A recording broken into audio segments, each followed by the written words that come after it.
Good morning, John. Today I'm going to talk about numbers. Numbers are great because we can't really understand the world. It's too big. There is, for example, no way for me to really understand what a million of something is. Two? I got two. Two is just one thing twice. But 2 million? How? As an example, I know how long a second is, and I know how many a million is. It's just 1,000 thousands. And 1,000 is just 10 hundreds. I can say those words, and so then I should be able to know how long it was a million seconds ago. But I can't. I have no idea.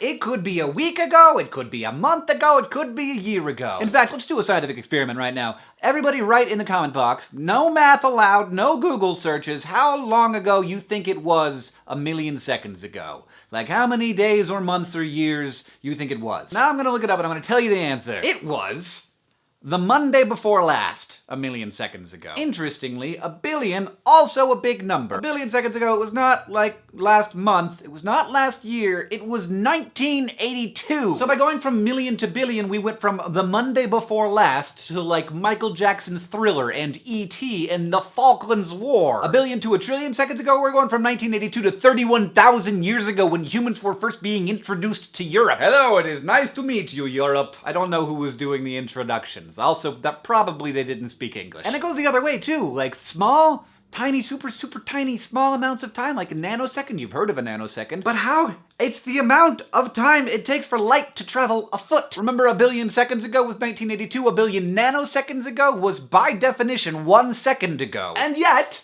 check this out, the fastest computer in the world can do 17 million calculations in 1 nanosecond. I'm not gonna get my mind around that! It's amazing to me because nobody really internalizes that information, but it allows humanity to control the world and to do so many amazing and cool things. For example, all that math allowed us to put the Kepler Space Telescope in orbit, where it told us that there are between 15 and 30 billion Earth-like planets in our one galaxy, and there are more than 100 billion galaxies in the observable universe, and the observable universe is who knows how big of a fraction of the actual universe, which may in fact be infinite. No edge! Giving us yet more incomprehensible data about how amazing our universe is. We're not designed to understand that stuff, but we are designed to want to understand it, which I may be wrong that that is the most wonderful quality of humans. This is going back to a previous conversation if you're confused. It may in fact be our capacity and tendency to collaborate with each other to make things bigger than ourselves. There have also been people in the comments suggesting that empathy is the most wonderful human quality, and that may also be true. I just kind of like the fact that there are so many different underappreciated reasons that humans are in the end pretty cool. Nerdfighter Pumpkin Contest, going well, plenty of time to continue your submissions. There have even been people who have planned Nerdfighter pumpkin carving meetups. That's awesome. Additionally, I've heard that things are getting a little boring at the DFTBA warehouse, so